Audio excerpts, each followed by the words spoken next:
Hey everybody. Hey, Hey, how welcome y'all doing? back. Hey TQ. Hey. Um, How y'all doing? I'm doing good, girl. y'all hear me this time and see me? Yes. Yes, Yes. perfect. Okay. Hey everybody. How's everybody doing? This your boy Jay. Hola. This your boy Jay Vizzle coming on the line and things like that. And we about to get this thing popping today. Have some fun tonight and things like that. We got an interesting topic for everybody to kind of chime in on. If you in the Mhm. audience and you watching this live tonight, I want to hear you. Regina, I feel like I ain't seen you in a month of Sundays. Hey Sugar Is she Plum. back? Yeah, she Hey back. Regina. Hey, girl. Hey. Hey. um so yeah, we got some interesting things to talk about tonight, and I really want y'all to Mhm. be like in the conversation tonight. So if you on Facebook watching, if you on YouTube watching, if you on Twitter watching, Hmm. and no matter where you are, like please, please, please tune in. I want to know what you talking. I want to know how you feel about this conversation. But before we go there, I do want to give a shout out to our sister organization, Crew. Crew stands for Community Resources and Empowerment and Wellness. They Mhm. I wanna do a / Project Uplift as well, because they also have another component that is geared towards the LGBT community that doesn't or is not interested in preventative care or HIV care, but also Who wanting kicked to me case off? management. I don't know, but I'm in the middle of doing advertisement, so um and so so if you're interested in case management services, and you do not have a interest in receiving prep care or an interest in getting HIV care with Rain, you can. We also got something for you as well, which is Project Uplift. So all of that is being funneled through Crew. So if that's something that you're interested in, you can still contact Sean, and he can kind of get you in the right direction. All right. Um, and I'm gonna let these people introduce themselves. I'm not gonna put them on the spot. I'm gonna let them go ahead and just do it. TQ, you do not have to be mute no more. All right. And Hey Patrice, y'all, I'm okay. Bryce. I'm a research coordinator or whatever. We got like 3 studies going on. Come enroll. Call me at 704 Make you some 965 money. 48 Mm. 4872. Yes, come make you some money, please. I'm trying to ask the people to come get money. Like, They don't want none. they don't want none. Y'all don't They want no got their money. stimulus, so they don't feel like they need no extra money. I ain't say I mean, it. You know, $20 is $20. sounds like a good Well, Friday hey night. y'all, I'm Justice. I am the EPI Youth Navigator slash Peer Attention Specialist. I assist those between the ages of 13 to 24, as well as provide assistance to those who are new to care or have fallen out of care for at least 6 months. You can reach me at 704-965-3405. Patrice, go next. Hi, I'm Patrice. I am the prep case manager here at Rain. I specialize in helping people get into prep, whether it be for free or at little charge. I also offer case management services to reduce risk behaviors that are associated with impacted communities. If you need to get on prep and you want somebody to talk to you and help you, I can, or just help you get on prep. I don't have to do all the extra stuff. It's totally up to you. Feel free to give me a call. If you want to come in and get tested, feel free to give me a call. We got you. All right. What's up, y'all? My name is TQ. I am the peer attention specialist as well. As Justin stated, we help individuals that have fallen out of care 6 months or more and or newly diagnosed. My number is 908-505-9109. Come see you, boy. And that's on period. Period. Yes. Well, hey everyone, how y'all doing? I'm Sean, of course. Everybody probably call me Buddha, so whatever name you want to call me, just call me. But no, I'm the peer outreach specialist here with Rain and with Crew. I specialize in harm reduction as it relates to substance use. So anyone that's dealing with any substance abuse or substance use issues, Mm, you can refer them over to that me. is We get them awful. into case management care over there, same as Rain, and we also have a wellness portion that we like to extend to our clients as well, just to let them know that it's not just about substance, but it's also about the mental as well. So if anybody has anybody that they know or yourself, you want some help or you want a peer to kind of guide you through this whole process, call my number right here, 704-207-6151, or you can email me. Either way, okay? And I'll provide that later. So we're gonna go ahead and push this right along and segue to our keeping it hot, keeping it up, keeping it fresh, keeping it light, keeping it right with Sean. Listen up with Sean. It's actually called Listen Up with Sean. Shade. Right. Wow. I got Wow. the first, y'all. What's going on, everybody? How's everybody's week been? Okay. Girl. It's Y'all nice. listen, y'all know how I give it to y'all already. Y'all know I'll be in the little grooves and I'll be on my social media and I'll be catching things. So I got a couple things I want to discuss tonight and get you guys' opinions and see how y'all feel about it. First thing being first, let's just go ahead and jump into this whole legalization of marijuana in New York. They did that. But why did they do it? In New York, though. But you got to catch the why. Why? Was not the mayor just caught up in a scandal for touching women and saying inappropriate things? What would be a better way to divert the people's energy? You know what? Y'all want to keep messing with me about these hoes? Here you go. Have some weed. No way. So it's kind of like it was like a trade-off type thing. Like, you ain't heard nothing about that man since then. He signed that order. It was he signed that. That didn't go through nobody's Senate. Nothing. That is crazy. I thought that was because people have been locked up in the house because of COVID. They kind of swept that scandal underneath the rug real quick. So. Yeah. It was a way to divert all the attention. What do you think it's going to? Do you think it's going to lead? It's going to keep trickling down. There's going to be more up and through this area now that they got New York. You think DC and all them about to start? Well, DC is already. DC and Maryland are already legal. Oh wow! Really? Yeah. You got Florida on the East Coast, Florida, DC, Maryland, Virginia is voting on it again this year. And then you got Ohio, Indiana. They're all legal. I'm more concerned about the people who are in jail. Oh, go ahead. Can't really hear you. I'm say yeah. Can you hear me now? Yeah. Yes. I can hear you now. Boom. So I was reading in Virginia, it will actually be legalized in July. Oh, so they did pass it. Okay. Wow. I'm more concerned about the people who are already locked up in New York City for weed. What's going to happen with them? That was weed charge, they get out. Really? If it's a strictly marijuana charge, they get out. Oh, thank God. As long as it does nothing to do with other drugs or weapons or anything, if it's just weed, they get out. And even if it's weed and something else and they have time served, they still get out. Period. Which is how it should be. They did the same thing in California. A lot of places are doing that, and that's how it should be. Okay. I mean, fair is fair.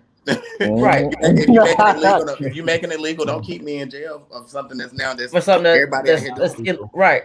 Right. Because when it wasn't legal, you broke the law. You broke the law. You need to. I'm just. Oh my God! No. You broke the law. It wasn't legal. He said it has to happen. He's that person that hops out on the street, jaywalking. I see you jaywalking. That's just like people who pay up their student loans and now they don't want student loan forgiveness for everybody else. They're like, I paid mine off, so you should too. That's the whole topic too. That's what that was giving. I was like, oh no. Y'all better get these last 5,000 off of my account. I'm not playing with y'all. I better get this shit. I don't know. I'm kind of falling on the other side of that too. Like I had to come out and work and pay for my shit, but y'all getting. How much did you pay, Johnny? Let's get to it. I've been paying for 10 years. How long have you been paying? I ain't get out my business. Don't do that.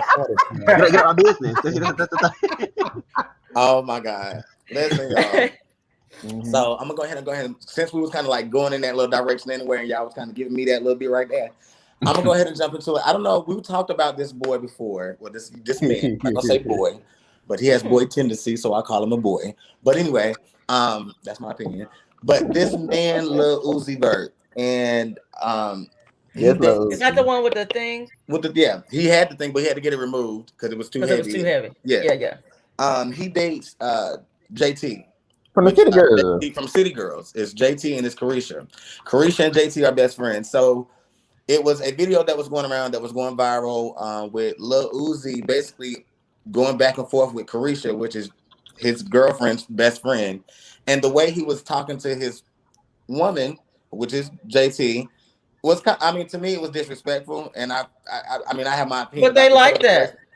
But you, first of all, you disrespecting my best friend. You saying this stuff like over live. Everybody's viewing this, and you this man, and you talking to this woman like that, and you got all that. Like it was weird energy from him, and then for him to really act like that with his girlfriend, it made me think like, how do you really trigger her when you're not even on camera? Like, I don't like Because nothing that's about what it. she liked. I'm not into it. Justice, give me something. Give me something, Justice. I see you up there. Give me something. Well, they said it was an April Fool's joke, but I feel like nah. Yeah, that wasn't no April Fool's joke. They couldn't have been. I don't like when I never had the issue with my partner beefing with my friends. However, you're not gonna talk to my friend like that. Like, no cap. Right. You're not gonna talk to my friend like that. That's Y'all wrong. remember that? That's wrong, huh? It just takes, I'm old, so it takes us back to what I got to do with it when Ike slapped Tina, when Ike slapped Jackie. Oh yes, yes. I could have got Lord. We're not even gonna go there. Oh my God! My friends will not have a problem addressing it themselves. I'll never have to say anything. I'll probably be the one to be like, "It's all right. They got the point." TQ, did you hear about it? Yeah, I heard about it. I think it's awkward. It makes the whole dynamic awkward because like now y'all don't like each other, but I want both of y'all in my life, and like my best friend been here longer than you, but you my man. It's weird. It really should not be a hard decision. Comes down to loyalty. How long you known this motherfucker? If you ain't been with him for years, I know I'm just gonna drop my boyfriend regardless, but still like, it's weird. Now, we built different. It has been situations where the best friend may have been way more. We built different. We already know that. It's okay. Your man. We built different. We built different. We built different. You're not gonna be embarrassed me in public. We gotta go. Oh no, I ain't talking about that. I ain't talking about that. That's different. That's different. I'm talking about if my friend and my partner get into it, and I have to choose which one. I want both y'all in my life. We built different. No. Oh no. But it wouldn't give that though. I think it would be very much like like you're not gonna disrespect my best friend, and my best friend not gonna disrespect you. Like y'all need to get away from each other at this point. Like respect for me. It should be able to you should be able to handle that situation and be able to check your friend and check your man or whomever. Like, look, babe, that's my best friend. She ain't going nowhere, so you might as well go ahead and calm that down, pipe it down. Thank you. And you baby, listen. It's already fucked up if you even have to have that conversation. Let me tell you something. I want if that's something that has to be addressed, then it's already gone too far. I went on a it was like an imaginary date in my mind, but it really wasn't a date and whatever. And this person was like, and I was on the date with this person and things like that. And like I was on a date with this person, but like their friends and stuff was around. And like I promise you, like every 2 minutes, that person come, you okay? Everything okay? Cause you know I cuss everybody the fuck out. I see you somebody made you feel some type of way. Cause I fuck out. And I was like, okay, I'm good. Calm down. Like, well, it's okay. And things like that, So shit like that, it happens. It happens. And I'm that person too. You okay? My friends fuck. Cause I know sometimes your friends can have a little mouth, right? Okay. Like so like Patrice. I would have to say You okay? Not to Patrice, but to my partner, bringing around Patrice because Patrice got a little mouth. And that's how my friends are. So anybody that I'm around, you have to be able to navigate that because I'm not a referee. You're an adult. You do. But have you ever been in a situation where your friend and their partner been arguing? Like, I've been in the third wheel to like. I get up and leave. That ain't got shit to do with me. Yeah. I was in the car. What you want me to do? Jump out the car? Put your earphones in, honey, and look at your phone. Baby, Sean, don't mean you know somebody that they was a third party in the car and him and his boyfriend was arguing and they went off the ledge. don't we know somebody that happened too? Yes, they went off the ledge on the highway and the car flipped and everything. It was on a bridge. Oh my God! I remember a whole bridge. A whole bridge. And they that's what I'm saying. They had nothing to do with it. Baby, listen. You gotta know when to hold them. Don't argue. Yeah, that's all I tell people now. If you feel like you gotta argue, you feel like you really get aggressive or what? Don't just.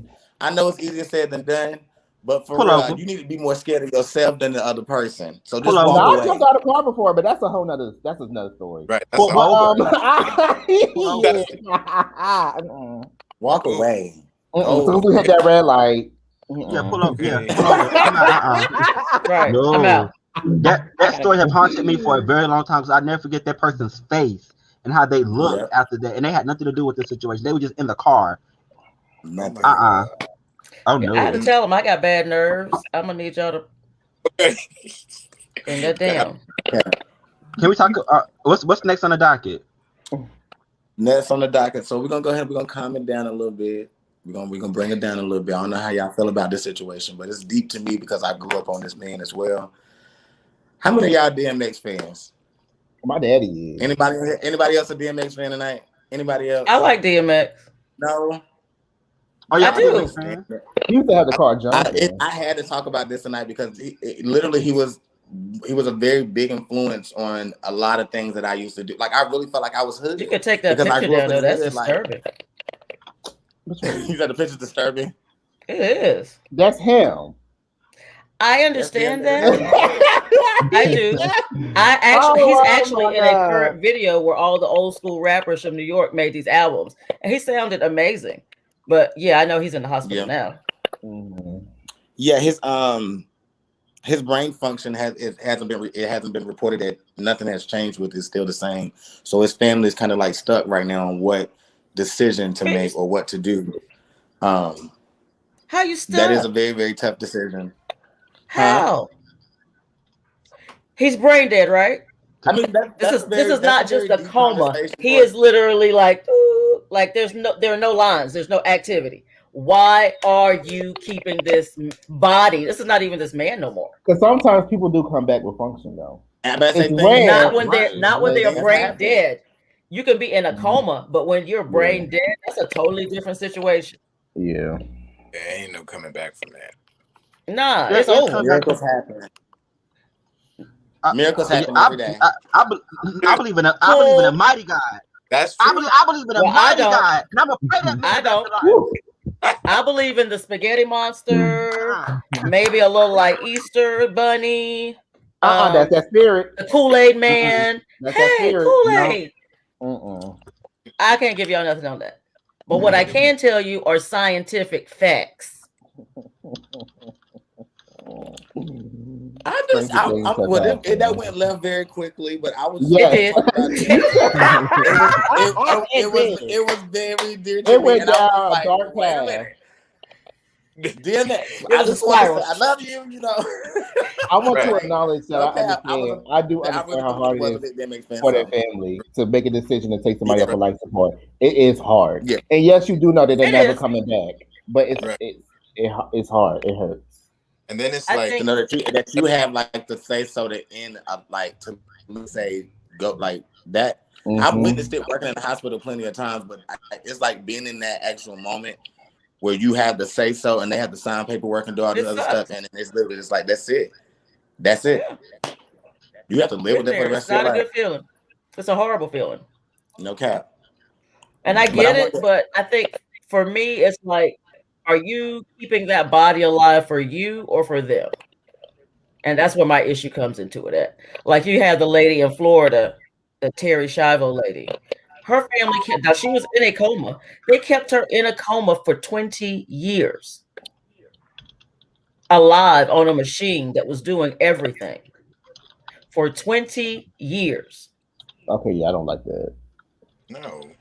I don't like that. Now, that's not fair at all.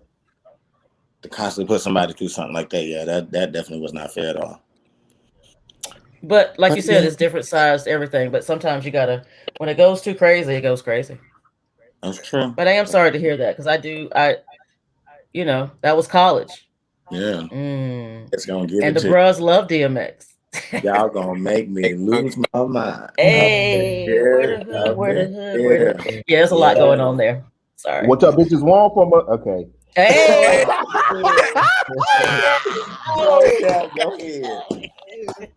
But that's how I was gonna go ahead and end my listen up, y'all. I appreciate y'all. Tune in next week. I'm gonna have some more good stuff for y'all as well. So y'all know how I give it up. You know. Thank you, Sean. Yes, because I'm ready to get into some mess because y'all ain't talking to your kids like the way you're supposed to. They're not talking to them. Y'all ain't talking to your children. These children, the way y'all supposed to. Girl, tonight we're gonna talk about how early is too early. Is there even a such thing as too early? And what we're talking about is the sexual education. Because, girl, I heard something about this New York lawmaker, and she wants to make sex ed accessible to kindergartners, and people are in their tizzies about it. But I'm gonna tell you why she wants to do it, and I'm about to get into it. So, Senator Samara G. Brooke is a freshman Democrat from Rochester. Oh, she got money. And she wants to get sex ed for social change. Okay, she wants 5-year-olds to talk about gender identity. She wants 8-year-olds to talk about hormone blockers to prevent puberty and transgender and identifying preteens. She wants 11-year-olds to get lectures on vaginal, oral, anal sex, and queer, two split into asexual, pansexual, and gender identities, and receive instructions on the use of external and internal condoms, dental dams, and other preventatives. And the reason why she said that I am greatly concerned about the unacceptability of high incidence of relationship violence, sexual harassment, and assault, and online bullying in our society today. We must equip the next generation with the skills and education they will need to thrive for a successful, happy society. So, I mean, who made her judge and executioner? You can't just decide what. I mean, I'm here. They're in kindergarten. They're babies. I'm here for it. Why are you here for it, Justin? Talk to me. Because I feel like the way you broke it down, it lets me know that you're not giving too much, too early. It's like you have it in phases. So you can, give it. What was the kindergartner one? 5-year-olds is gender identity. Yeah. What 5-year-olds gonna understand that? I told you from my personal experience working as a camp counselor, I had children come up to me and tell me that they filled out they identify with the opposite gender, and also I mean the regular kids. Yes, and how they choose to like say my name was Erica, but I want you to call me Aaron. Like don't call me Erica, call me Aaron. And I had that happen to me a few times being a camp counselor. So I do think I'm under the impression that people already know who they are on the inside, but we grow up in a society telling us who to be and how we should be. And it's up to us to decide. What's up? No, I'm sorry, I apologize. Finish your sentence. Yeah, and I feel like when you go through life already expressing types who you are, when you go to your parents, they either uplift it or they shut it down. No, you a boy. Right. That's it. Right. Or no, you a girl. That's it. But now we're living in a generation where parents are accepting their children and letting their children identify who they are as early as kindergarten, letting their sons wear dresses, letting their daughters wear their superhero outfit every single day, and letting them express who they are, be who they are. So I do feel like it is healthy for 5-year-olds to understand gender identity. But the reason I'm for it is because there's a lot of young children out there who are being sexually assaulted and molested and don't even know what's happening to them. And I feel like with the education about your body, not necessarily explain about how your body works, but like different parts of your body, I feel like it will help them understand and vocalize. Now that I could understand for a kindergartner, you have your bathing suit parts. That's how we used to tell the kids. Anything that's covered by a bathing suit, no one else should be touching. Like that was like the most basic thing that you can teach a kid that will stick with them. I get that, because that is something that I feel like young kids need to have.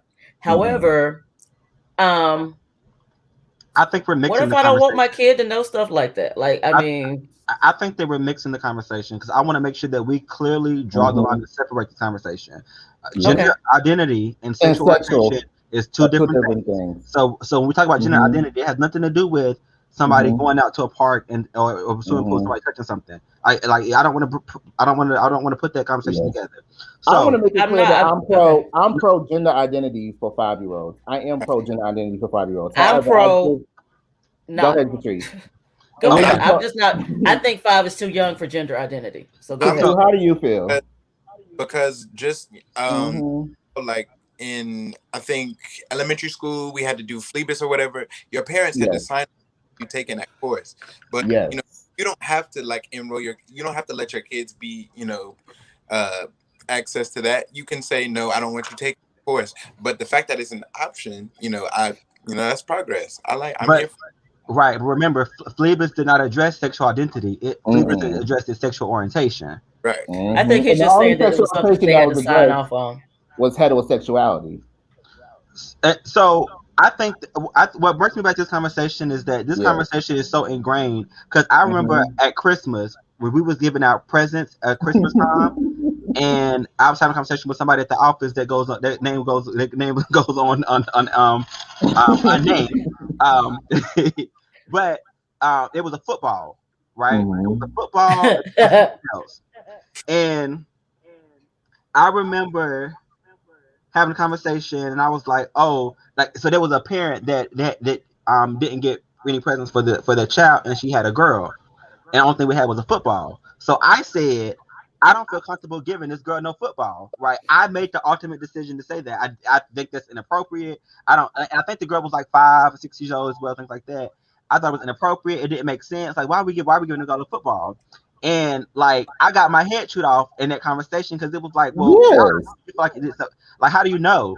I'm just like, well, that's not a traditional something that we do. Like, typically we wouldn't. Like, I don't see myself going to the store and say, "Oh, I'm gonna get Angela a football today at 5 years old." I don't see myself having that thought process to do that naturally. So for me to have a Christmas present, that's here, that is unclaimed, giving it to this girl because it just didn't make sense to me.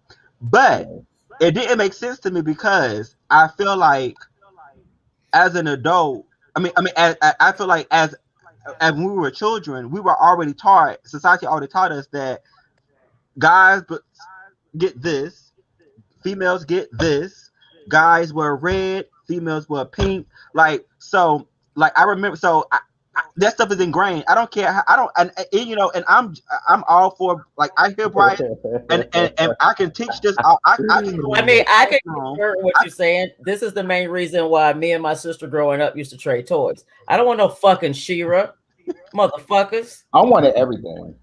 Give me the goddamn G.I. Joes and the He-Mans. This was our unspoken rule. Yeah. I wanted everything. I wanted the G.I. Joes. I wanted the Bratz. I wanted everything. I wanted to play with everything. I remember growing up on the Powerpuff Girls, and there was a Powerpuff Girl toy, and it was Bubbles, and I wanted that toy so bad. But my grandma was like, "No, it's a girl toy, and your mom's gonna beat you if you get it." I said, "My mom don't care. My mom don't care. Like she don't care." But my grandma was trying to scare me not to get the toy. She didn't end up buying it, but I was like, I was so mad that day because I was like, I didn't care. I didn't see it like as a girl boy. I seen it like as the Powerpuff Girls, and I was on TV, and I had a Powerpuff Girl. Like I didn't care. So it's so weird to me. It's just, Sean, how do you feel, Sean? What did anybody else think about gender identity being taught at age 5? I love it. I'm for it. I don't think they would understand it. Sean. Oh, I can Yes. talk to you. Okay. No. I didn't want to make sure before I said anything, but because I have mixed feelings when it comes to this whole conversation anyway. Only due to the fact that a lot of times I feel like from experience, we like to talk about our experience growing up and saying, hey, when we was growing up, it was like this and we were taught this. And just like you said, Johnny, the same thing with me. Boys were taught to wear, you're supposed to wear boy colors, girls wear pink, girls play with dolls, boys, you play with the toy trucks and all that type of stuff. I grew up the same way. Needless to say, now with how society is now and the stuff that these kids have been exposed to now at an early age, it's either you go ahead and teach it to them or they're going to go already see it. Would it been on TV? Would it been on cartoons? I mean, it's literally displayed everywhere. Like when they turn on the TV, you got cartoons with the same males kissing on a car. I've seen it. I've watched cartoons. I mean, it's just showing that it can be normalized. It's not a bad thing to be exposed to life that is different from yours. That's all those cartoons are doing. I mean, it's not a bad thing for them to be exposed. Right. If they have questions, they'll ask, but more than likely, growing up watching those cartoons, it will be very natural for them. Now, which is the point, which is why they do those. But now I want to talk about, so since we talked about kindergartners and then identity, I actually want to get into sex, and I want to talk about Talk to Me Nice. Like, when should we begin sex ed? When should we begin a conversation about sex? Before we move on, though, before we move on to sexual orientation, going back to gender identity, I also want to go ahead and pop a bubble that's left unpopped. What? I'm not going to sit here and make it seem like that Black families are accepting this conversation about sexual identity. Oh no, they're not. Because at all. Right, because so what we have seen. Did I not just tell you about me and my sister how we traded toys behind closed doors? Right. No, I'm just saying, but though, like, I do want to make sure that this is said. So the families that most of the families that we're seeing that they are accepting their 5-year-olds, wearing dresses and anything like that are all of white descent. Except for Dwayne Wade, and he is eating. Right. No. There's a Black mother that is supportive. No, I'm not saying. No. I'm not saying that there aren't any Black families. What I'm saying, most. Yeah, they're not in. It's not half and half. It ain't even a third. Yeah. Right. Yes, but what do you think we should start talking to people about sex? I feel like the age 12. Personally, it's too late. That's why you think 12 is good? By 12, I was already by 12. Mm-hmm. By 12, I was by 12. By 12, I was already positive. By 12. So that is definitely too late. I was Gerber as fuck. I didn't think about sex until I literally hit 13. When I turned 13, it was like, oh, he cute. Like, you know what I mean? Like, I wasn't thinking about that. Like, I was a child. I was on my bike. I was playing Pokemon. Like, I was a child. Then once I turned 13, it was like, oh shit, like, what's up? Like, that's when the shit got weird. I was like, oh, okay. So, you know what? I got to take myself out of it. But I do feel like 12 is a good age because it's like, that's when you start into puberty. Patrice, how you feel? I think you should start talking about sex and intimacy in a positive way by 4. Maybe not the whole thing, but it's healthy for a child to see people in the family being able to hug and hold and okay with touching and showing and receiving affection, those kinds of things. And then, as they talk about different things, they see things on TV, they're going to naturally answer the questions, answer them in ways that they can, on whatever level they're on, can understand. But you want to be to a point to where by the time they're 10, they should be ready. Like they could answer, they could teach a class. They need to be able to go in and say, okay. This is this, and this is what we need to do. Right. Rashawn, how you feel? I don't know. What? I don't. I told you this conversation is really, really hard for me because like it's just like at what point are they not going to be exposed to it? So it's like like, do you feel like it's subjective to each child? No. Now, what I gotta ask y'all this: would you talk to sex to your son before you talk to sex about your daughter or with your daughter?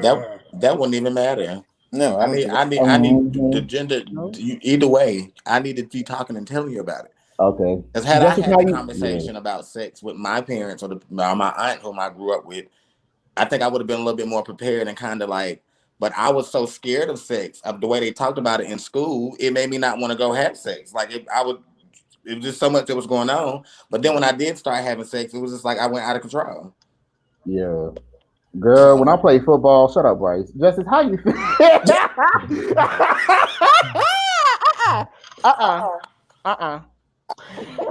Shame the devil.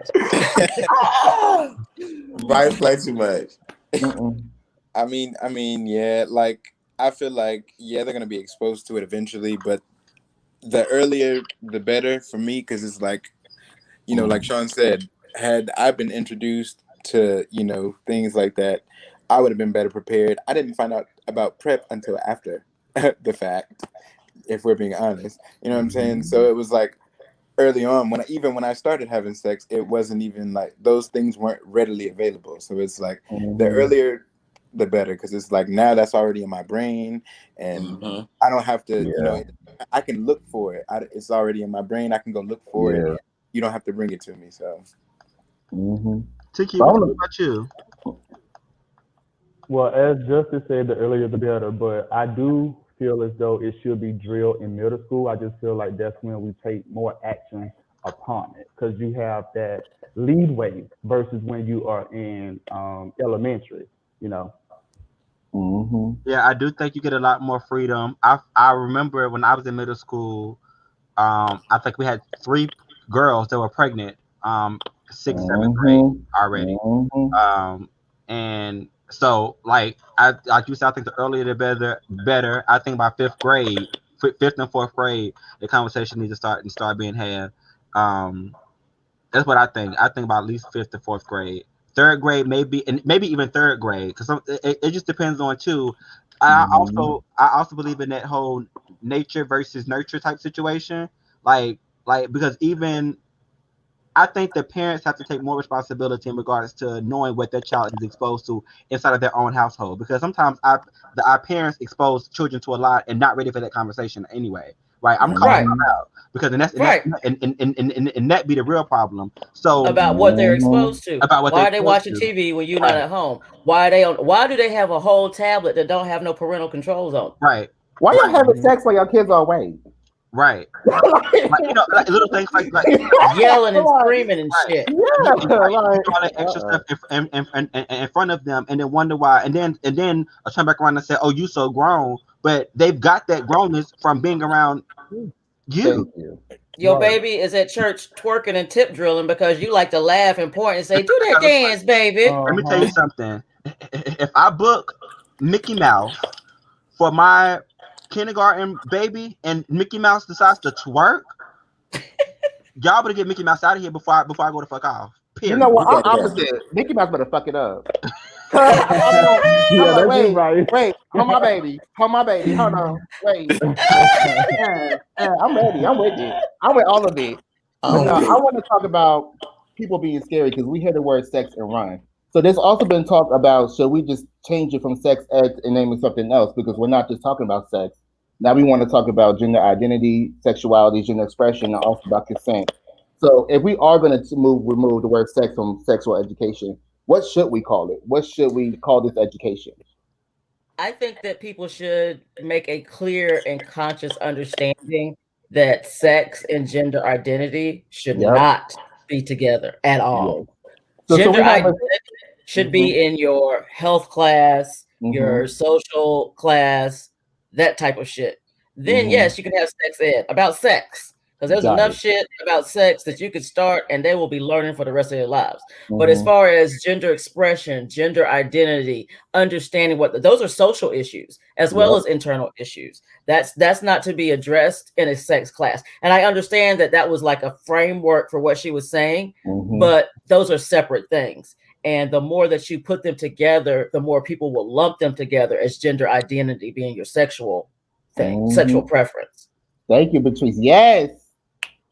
I'm with all of it. That's all. Yes. I feel like it should be separate too. I feel like sex ed should be focused on sex, but I also feel like gender identity, gender expression, and transgender studies should be taught in social studies, and also economics because we get into social problems in economics. I think like in CMS, honestly, social studies, we learned more about geography than anything. We didn't learn about like actual social stuff. Thank you. It was more so. Oh yeah, we did all the people. We did all the things. That's why I was. Yeah, go ahead, Justice. No, you go ahead. You got it. That's why I was so in love with sociology in college because it exposed me to all these other things that I lacked from my kindergarten to 12th grade education, it was very much they were training us to be computer science people working for a financial institution. Like that's the careers that we're moving us into. And I was able to explore. I wasn't able to explore other careers. I actually went to college. That's why I fell in love with sociology so much. But I do. So if we are going to teach gender identity to kindergartners, it shouldn't be called sex ed. It should. What should it be called then? Just a part of the education, part of the curriculum. Right. Yeah. And I think it's more so too being able to expose them to, because the reason why I fall for the reason why I'm for it is because first of all I had to use myself as an example, and I'm getting an echo from somebody. I had to use myself as an example in regards to like that conversation that happened in Christmas. Like that was a big eye opener for me and things like that. So I think if we slowly expose like for instance, like that conversation about me giving this football to a male, and it's just that, like giving kids options so that they can feel free to kind of do, like, you know, it's so easy for us to actually grab and snatch a baby off, you know, from a boy. No, you don't have that, right? I think when we talk about gender identity, I think that that's the route that I'm going. Like, I don't have to get into details in regards to that, but giving them exposure to see what they actually like, what they want to Normalizing behaviors. Yes, that normalizing behaviors. Yeah. Then by the time that they're 8 and 9, right, they have had a free way to express what their gender is, right? You know, I'm not saying that a person should be having those experiences and those decisions at the age of 5, but obviously they're not going to get that exposure at home. We have to normalize it somewhere first so that we can teach the parents on how to on how to equip, you know, that conversation, or how to navigate those situations with their kids, because right now, just like integration, yes, it was very much the same type of situation. We have to start somewhere. So I think all of that needs to be exposed in school. Because even in school, I was a teacher myself. I was a preschool. Preschool. I was a preschool as well, and I was still get those habits. No, boys don't play with that. Go play with the blocks. You know, go play with the car. I remember. So even in school, we did that and things like that. So. And I got that YMCA, and I saw that boy pushing that stroller. I said, "Period. Don't forget the Bible." Too. Like I wasn't that like you want to play with it, go ahead, but make sure you change the diaper and get the bottle too. Don't let the baby fall off the stroller. But also, since we talk about baby, I want to talk about not my baby, because who's responsible for your child's sexual education? Is it responsibility of the parents, or is it responsibility of the school? The parent. I say it starts at home. Definitely the parent. Yeah, it definitely starts at home. No cap. So, is it okay for schools to continue not to give children sexual education? No. No. You gotta. So you feel like it's the responsibility of both? And then, I just feel like so if you define a parent, a parent is someone who is supposed to be raising a child that is theirs to be a productive part of society. I don't know how you can do that without having these conversations. 100% agree. But I do feel like they're on the other hand, where I'm from, it was highly contested, very angry people, parents, families that showed up at the school with the nope, no ma'am, and no thank you, and no sir. We want no part of it. You will not say anything that has to do with any private parts in front of my child. And that's fine. Period. And that's fine, but are you going to do it at home? So I do think it's a mixture of both, because I always feel like you have to anticipate that parents ain't teaching kids stuff. You always have to, because you never. You said what? But what if there's a Muslim family? You know what I'm saying? You can't tell that child that they have. You can't tell them that they have to put that child in sex education. That's why you as a female, they have no business knowing anything about sex at all. But they still end up pregnant. Well, unwanted pregnancies. Yeah. If they have unwanted pregnancy, then they're shamed and kicked out of their families. I know, that's what I'm trying to say. I'm not saying that they don't, but I'm just saying when it comes to people's culture, you can't tell them, oh, you need to do this because this could happen. No, you give You got evangelical Christians marrying their 15-year-olds to old men. Right. And they don't have that conversation. They just push these babies out there. They don't know what they're getting into. Right. So I think my issue is, did we have to approve the math curriculum with the parents? Did we have to approve the sociology, the social studies curriculum with the parents? No, Did we have to approve so? Go ahead and get to science so I can say yeah. Right. So why all of a sudden? Why do we have to get approval to teach? Like, did we have to approve what you call it home ec whenever we had it? I know we don't got it no more.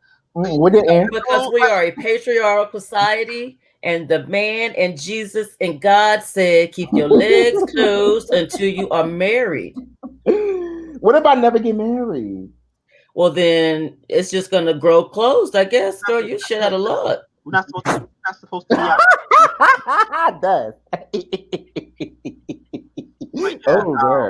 I think I just think that it's way too much.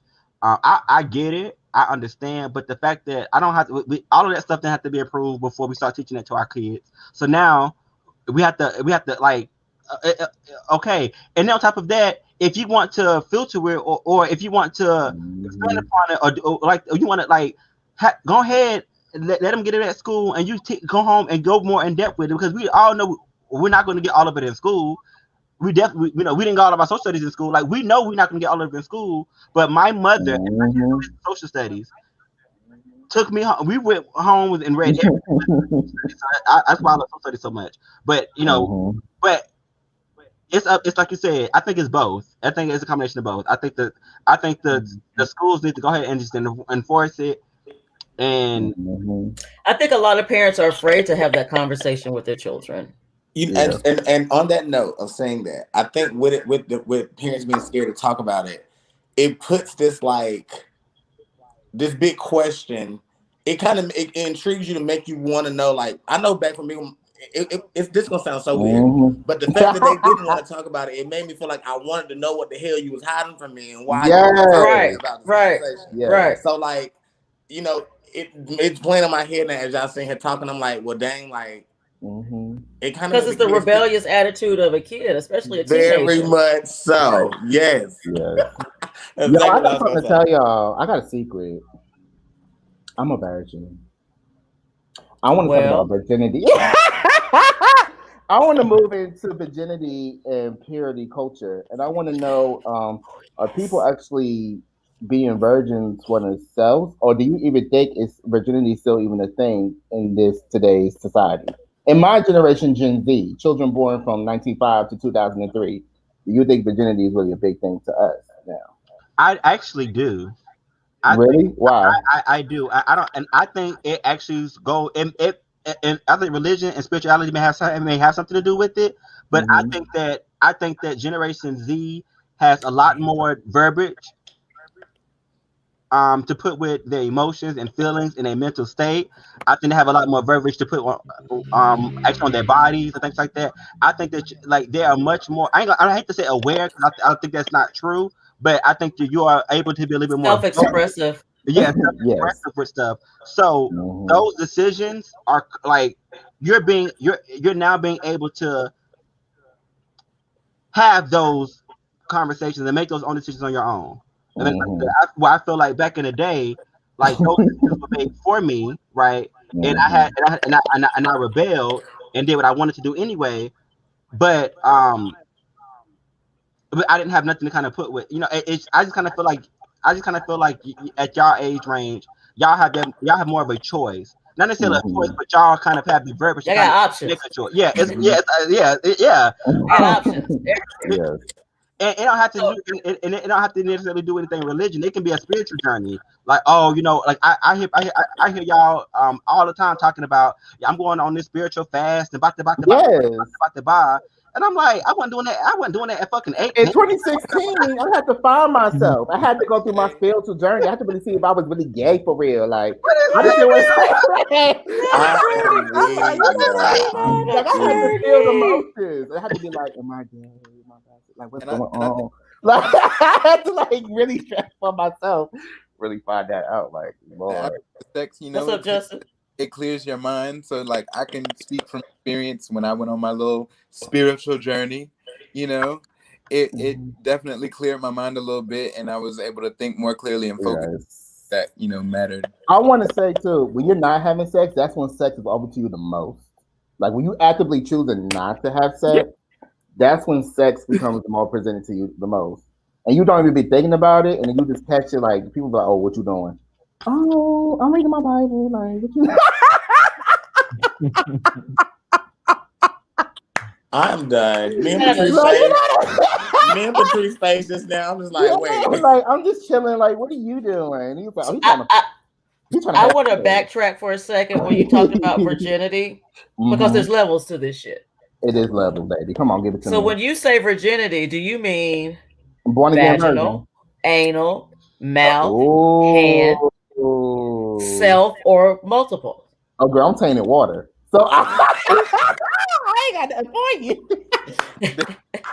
I'm sorry. And then you have to talk about the women who go back and get the vaginal mesh to go back to the original form. I don't know why. That ain't right.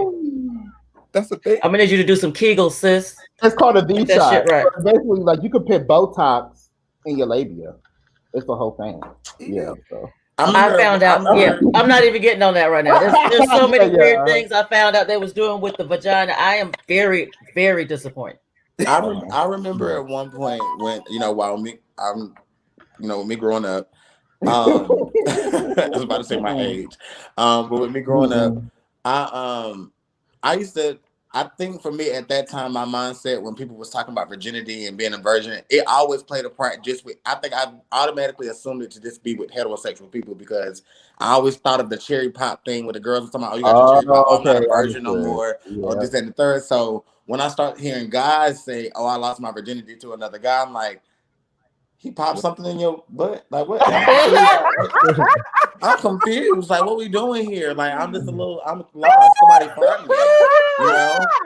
So I totally get what you're saying, Patrice, when you said that. Like, are you a virgin with your mouth? Like, you got to be specific because I didn't know. I just hope that the people who are virgins, they're virgins for themselves and they're not virgins from something that's being pushed on them. But it seems like most of the time, people who are remaining virgins is because of an ideal or religion. Right. Of course. Right. But now go ahead.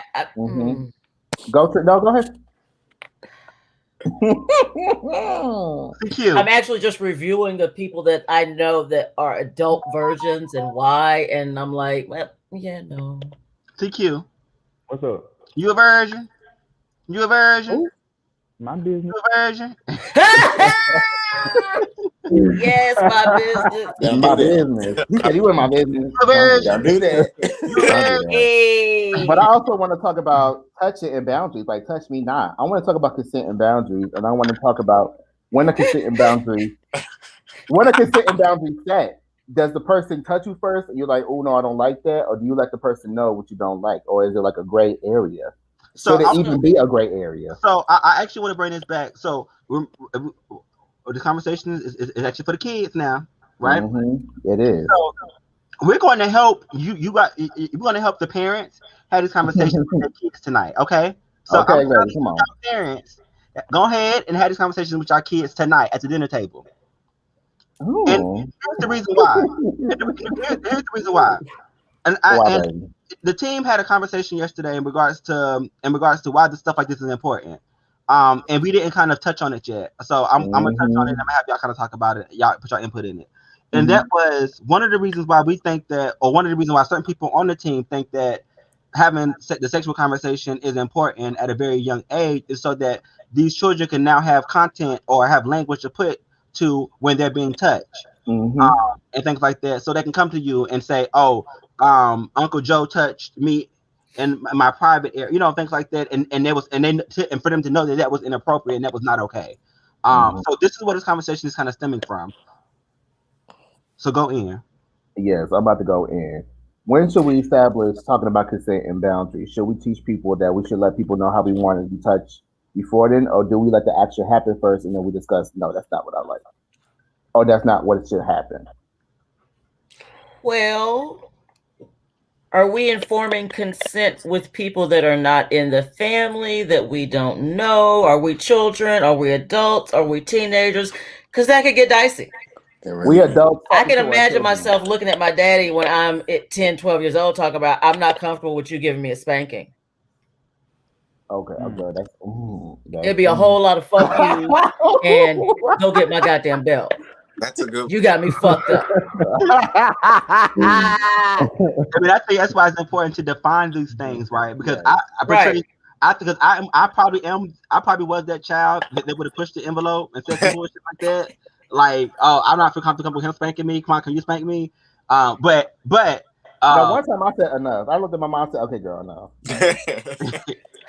But I do like, for instance, for example, like when you babysit, like when you babysitting somebody, when you babysitting a kid, I have always kind of been nervous about stuff like that too sometimes, especially when like the kid is at an age where you have to like wash them or things like that and whatever like that.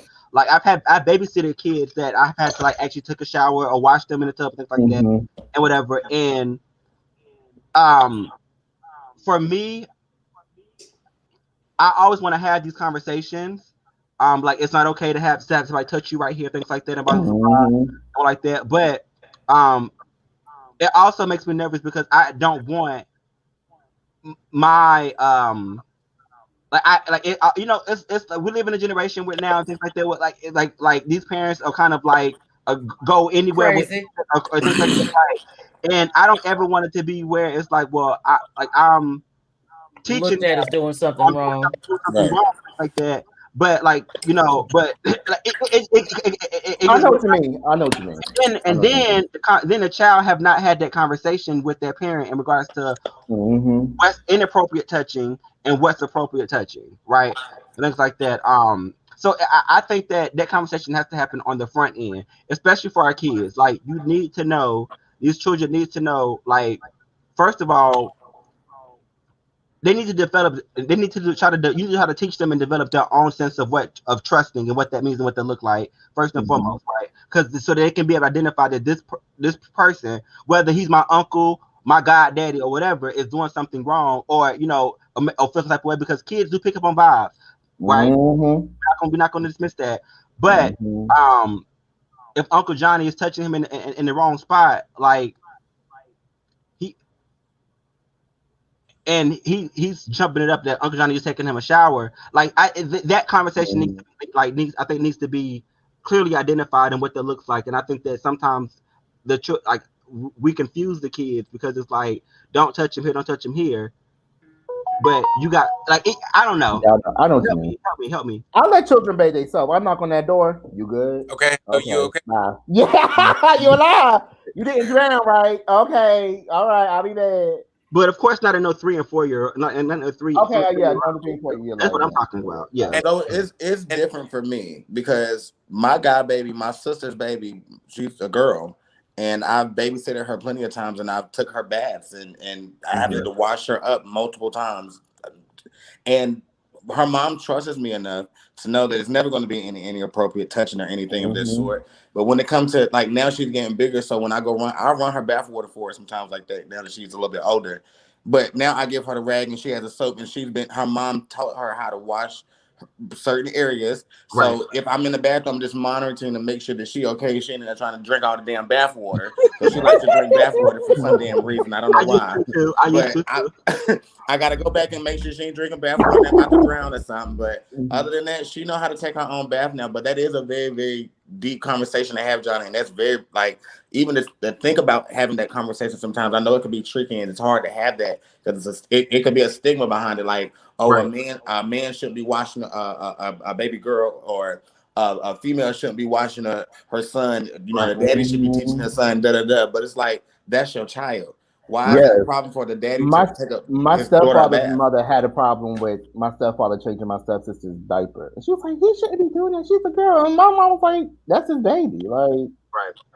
And I actually know somebody personally that worked at a daycare.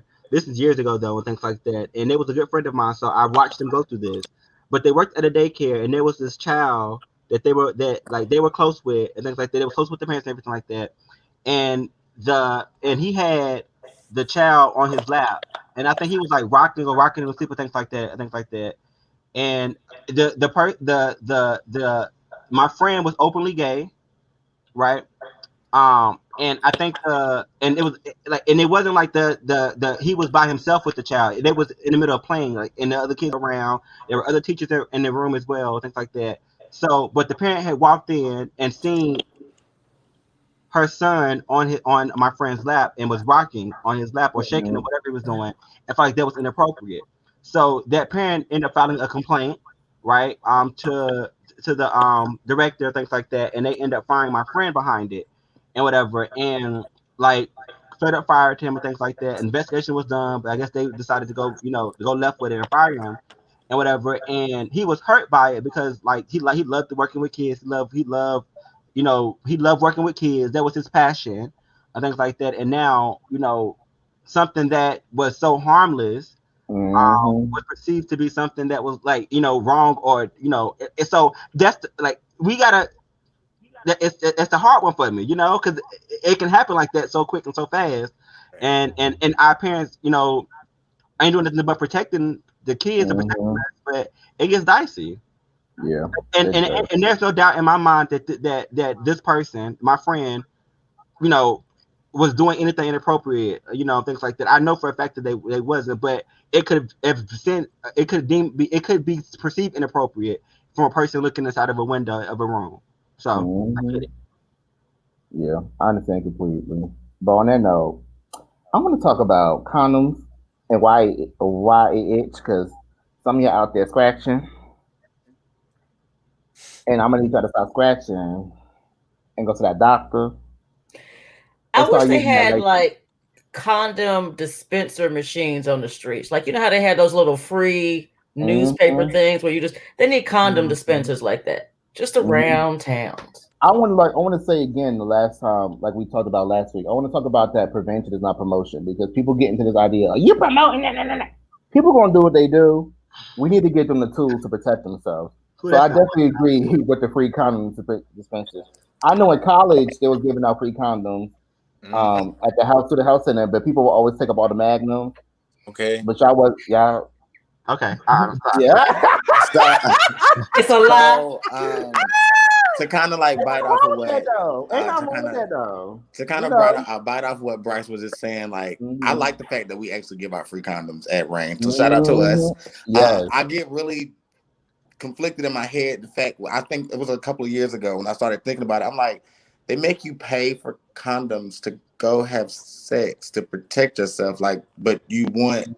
It just was a whole bit confusing. Like, it was just weird to me. And I'm like, so when I start working here and I find out that we give out free condoms, I like promoting it. And people be like, oh, I need some condoms and lube. We put it on our social media, stuff like that. But it's just like, love to go to the club with bags of condoms. It's a good time. Yes. But I want to talk about why condoms are important, because condoms are a barrier of protection that you use to prevent you from contracting HIV and STIs. If they're used correctly, keyword, if they're used correctly. So that means you need to put the condom on correctly. You need to find a condom that's fit to you. But also, even after you use the condom, it's good to run water through the condom to see if water comes out, because that way you'll see if the condom's compromised. Now, I agree with that, but people ain't gonna take the time to pull it off and go run water in it. But you cannot use it again. Don't leave it on. Don't use it again, please. And please understand, people, coconut oil, just like baby oil and Vaseline, breaks down condoms. You cannot use lube with coconut oil in it. You will get all of the things. Baby oil is not lube. It's None not. Of that. None Don't of get me that. wrong, coconut is fabulous lube, but she's not for use with a condom. Yes. And Patrice, I ain't on it. I ain't got no birth control. But I want you to please give like a little brief thing about what birth control is and how it works, if you can.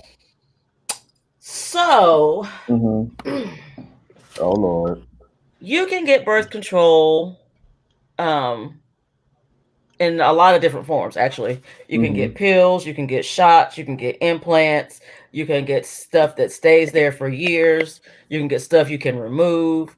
It just kind of depends on your preference and what you're willing to put up with.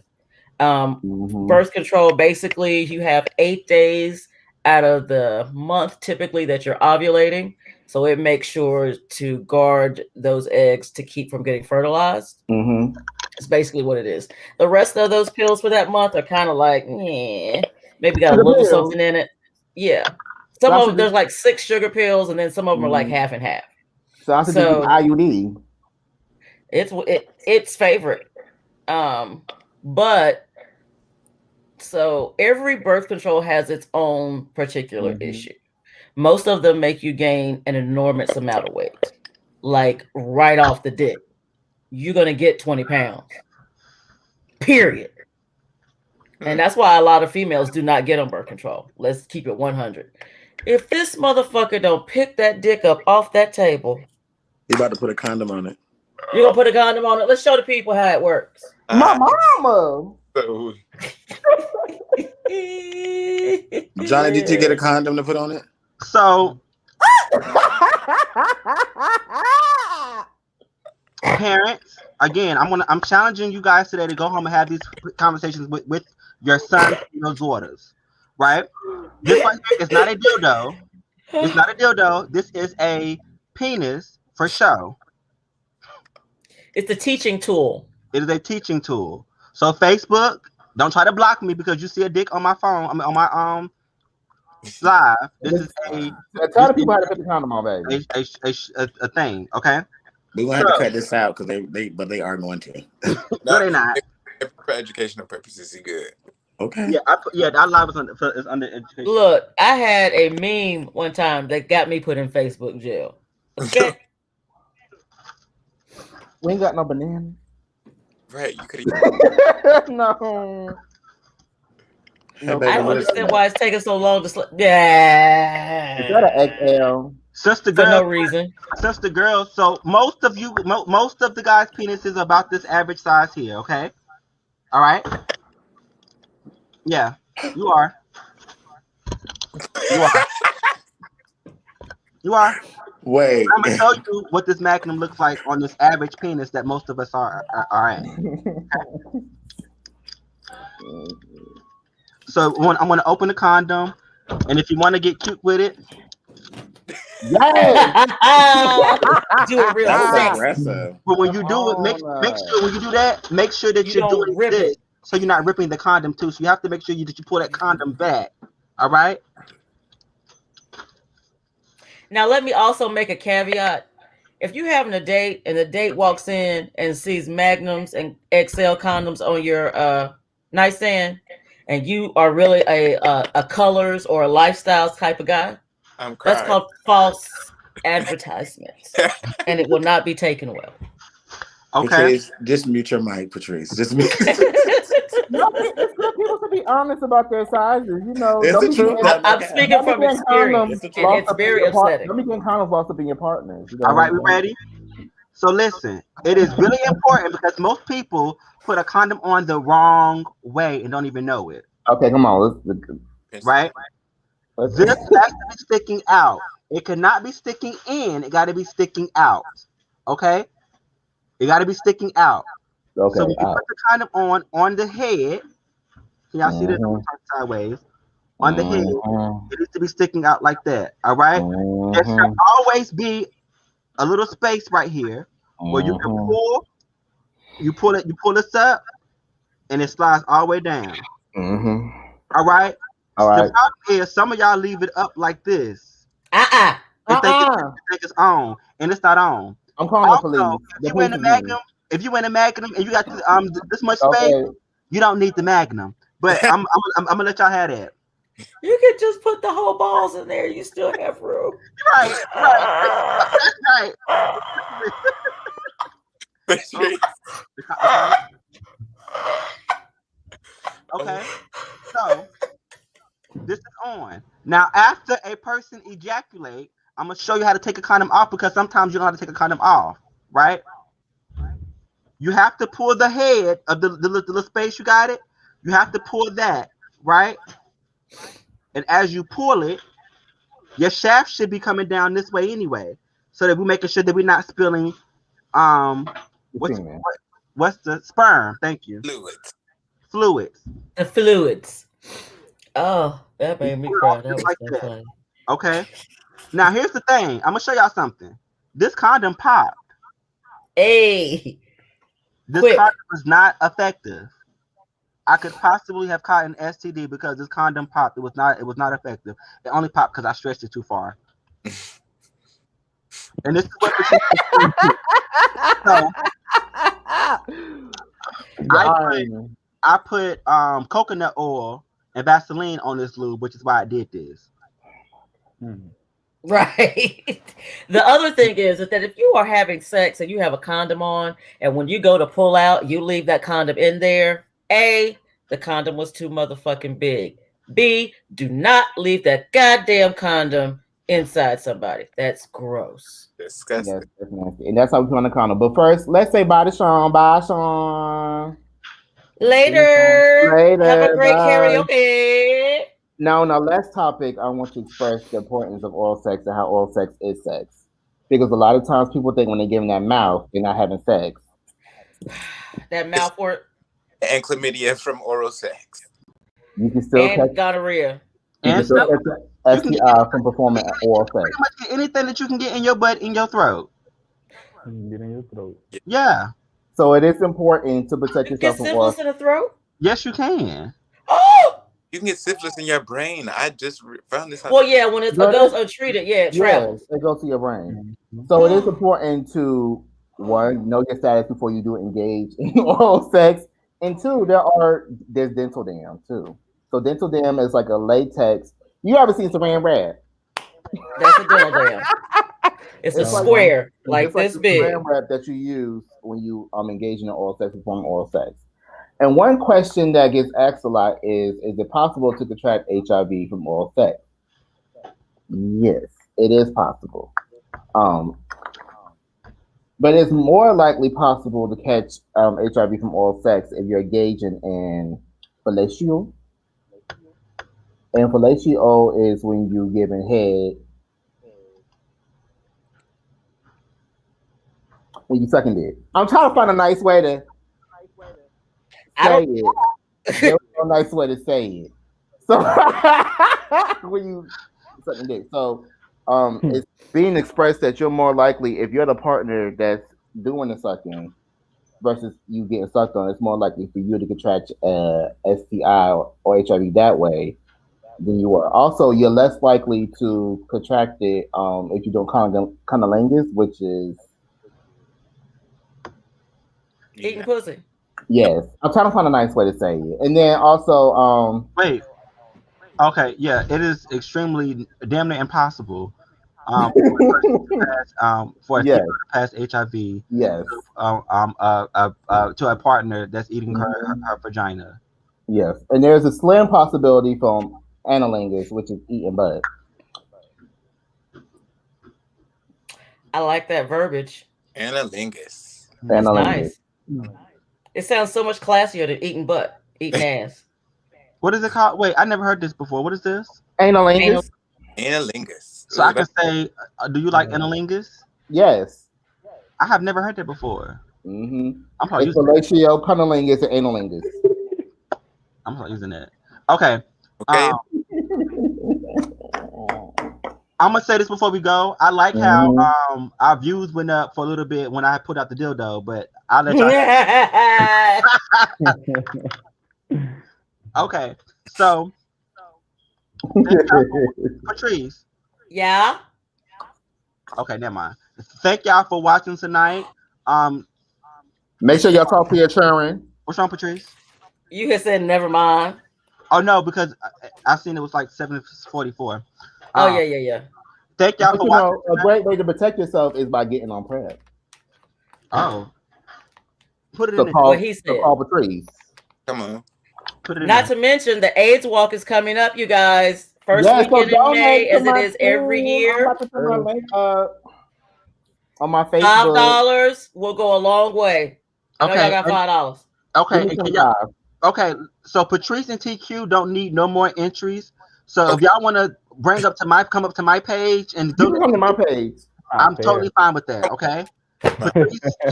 Hey, I sing the song. You know what I hear a lot of haters out Give there. me your Right, money. that's all they're doing. Haters. And I'm like, last year I was popping. Hey, look. I was popping last year. I don't know what the hell my friends got Last going year they on. didn't want it. Now I'm hot. It's They a all on. pandemic. It's a pandemic. It's a pandemic. I'm gonna But let y'all last year have was a that. pandemic too. Ooh, It was a pandemic last year too. you're right.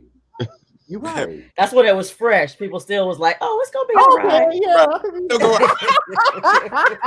I remember when I thought we were still gonna have a Halloween. You know. Right. Oh yeah. Mhm. So next week we want to make sure we have our promotional stuff up for our Ace Walk so that you guys can kind of look at that and know where to go to, and be able to click on some links, preferably my link, to go donate. Saturday. So Maybe I got some money. Come on. so without further ado, we want to get ready for this. Okay. Oh my gosh, you guys.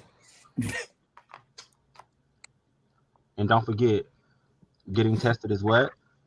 It's sexy. Sexy. Just stop! Bye, y'all. See you next week.